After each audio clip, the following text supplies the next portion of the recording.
1953년 4월 11일 경상남도 울산군 두서면 보갈리 신기마을에서 태어났다. 가족관계는 위로 3명의 형과 누나 그리고 여동생이 있다. 첫째 형과 셋째 형은 과거 민주화운동에 참여한 바 있는 농민운동가이다. 어린 시절부터 과학자가 꿈이었으며 종교는 비합리적이라고 생각해 좋아하지 않았다고 한다.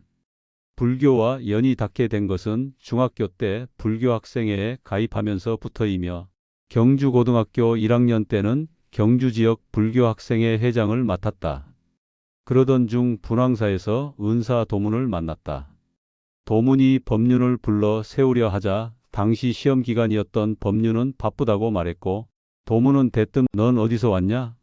고 물었다. 학교요? 그 전에는? 집에서요? 그 전에는? 과거를 되짚는 질문이 이어지다가 결국 어머니 뱃속까지 갔다. 어머니 뱃속 전에는 어디서 왔나? 하는 물음에 대답을 못하자 질문은 미래를 향했다. 어디로 갈 거냐? 학교요? 그 다음은? 집이요? 미래에 대한 질문 또한 끝까지 이어지다가 결국 죽겠죠. 라는 대답까지 이르자 도문은 그럼 죽으면 어디로 가는데? 라고 물었으나 법륜은 역시 대답을 못했다. 어디서 와서 어디로 가는지도 모르는 놈이 바쁘기는 왜 바빠? 라는 말을 들은 것이 출가하게 된 계기라고 한다. 17세에 절로 들어갔지만 경주고등학교를 졸업할 때까지 절에서는 승복을 입고 사복을 입고 학교에 가는 생활을 했다. 당시에 황룡사 9층 목탑을 복원하겠다는 꿈을 세우고 주말마다 고철을 주우러 다닐 정도로 열혈 불교 청소년이었다고 한다. 경주고등학교 2학년부턴 동국대 불교학과 박사 이기영으로부터 불교대학 12학년 교재를 받아와 공부를 시작했으며 경주고등학교 3년 때는 불교대학 34학년 교재로 자습했다. 스승 도문은 넌 수재여서 동국대 불교대학에 수석으로 합격할 것이다. 동국대 교수로 활동하다 총장을 거쳐 교육부 장관이 되어 국민에게 이바지하라. 권했지만 법륜은 스승의 뜻을 거절했다. 도문 대학을 나왔으니 그만입니다. 세상 속으로 들어가 수행하겠습니다. 법륜은 대학을 진학하지 않고 그렇다고 승려가 되는 과정을 택하지도 않고 일반인 신분으로 세상 속으로 스며들었다. 30대 초반 포교 활동을 하면서 스스로의 말과 행동이 다름을 인지하는 사건을 겪고 충격을 받았다. 불교 정화운동에 참여하며 한국 불교계의 실상을 깊이 들여다보면서 불교 자체의 회의를 느꼈다. 불교를 버릴 생각까지 하며 미국으로 떠났다가 훗날 조계종 종정이 된 서함을 만나 인생의 전환점을 맞는다. 미국의 한 작은 사찰에서 우연히 누군지도 모르는 노승을 만난 자리에서 한국 불교에 대한 불평을 여러 시간 동안 늘어놓았다. 서함은 묵묵히 듣다가 여보게 어떤 사람이 논두렁에 앉아 그 마음을 청정히 하면 그 사람이 중이고 그 논두렁이 절이라네. 그것이 불교야 말하였다. 법륜에게 이 말이 다시 한번 자신을 성찰하는 계기가 되었다. 귀국 후에도 서함과의 인연은 이어져 1986년 비원포교원을 개원하였을 때 서함이 3일간 법문을 해주었다. 비원포교원의 크기가 20평으로 불상을 놓을 만한 공간이 없어 고민하던 때 법륜은 서함에게 불상을 놓는 문제를 두고 이야기하였다. 그러자 서함이 산 부처 앉을 자리도 없는데 죽은 부처 두어서 뭐하게? 라고 말하였고 이를 받아들여 법륜은 불상 대신 부처 사진을 걸게 된다. 이러한 모습은 현재 정토회에도 이어져 공간이 좁은 법당이라면 불상 대신 사진을 걸어놓는다. 도문을 만나 출가를 시작했고 정식으로 비구계를 받았으나 정작 스승이 조계종에 소속되었음에도 불구하고 승적 및 소속 종단이 없다. 출가 후 20년을 스님이 아닌 제가법사로서 활동하는데 90년 말에 스승 도문이 인제 들어와서 활동을 해라 하였다. 법륜이 도문 스님에게 스님, 도에 무슨 안팎이 있습니까? 묻자 도에는 안팎이 없지. 답했다. 그러자 법륜이 묻기를 그런데 왜 자꾸 안으로 들어오라고 그러십니까? 하니 도문 스님이 내가 밖을 고집하니까 안이 생기지. 라며 응했다. 법륜은 그 말씀을 듣는 순간 안팎이 없다라는 주장을 하면서 밖을 고집하는 자신을 보게 되었다.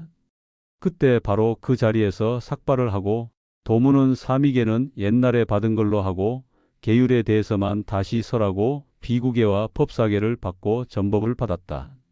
그때가 91년 1월이었다. 91년에 사미계를 받으려 했지만 단일 수계가 없던 해여서 사미계를 받지 못하고 도문이 승적 문제에 대해서 내가 20년 밖에서 나가 살면서 장가를 간 것도 아니고 딴짓 한 것도 아니고 불교 활동했으니까 승적 문제는 내가 한번 의논을 해보겠다 얘기를 하셨기 때문에 당장 수속을 해야 되겠다고 생각하지 않고 기다렸다. 그러다 단일 수계를 지나쳐버리고 계를 못 받게 됐다.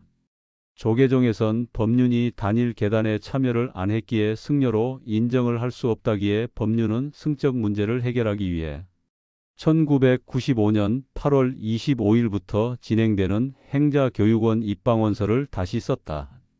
그런데 그해 6월부터 북한돕기 100만인 서명운동을 2달간에 걸쳐 마무리하고 8월 15일 날 해양한 후 김수환 추기경, 송월주 총무원장 스님, 강원용 목사와 함께 대통령 면담 신청 날짜가 8월 29일로 잡혔다.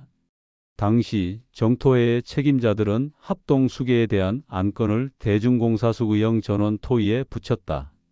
합동수계에 간다면 한창 진행 중인 북한 돕기 운동에 차질이 갈 것이라고 예상했기 때문이다. 대중공사 결과 법륜 스님이 수계 교육을 가서는 안 된다는 결정이 나왔고 법륜은 그 결정을 따랐고 현재 승려증 없는 승려로 남게 되었다. 이런 이유로 인해 소속 종단 및 승적이 없는 법륜과 정토회에 대해 각 종단 측 인물들 및 신도들에게서 사이비 취급을 받으면서 불교 종단들과 갈등을 겪기도 했다. 즉 냉정하게 말하자면 법륜은 종단의 정식으로 인정받은 스님은 아닌 셈이다.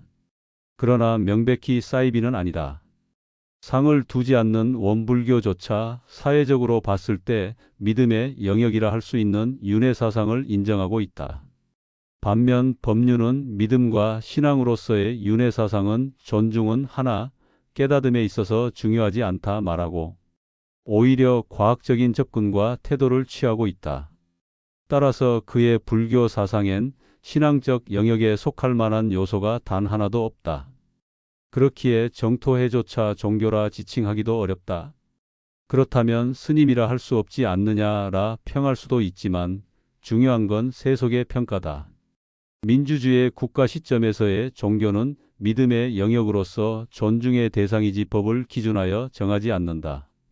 따라서 이러한 세속으로서의 시각으로 보자면 석가부터 윤회사상을 중점으로 깨닫음을 주고 다니지 않았다.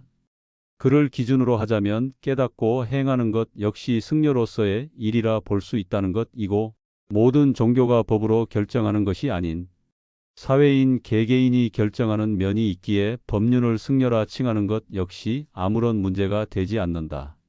승려가 아니라고 봐도 그가 주장하는 내용 및 영향력을 보면 철학가로 볼 수 있을 것이다.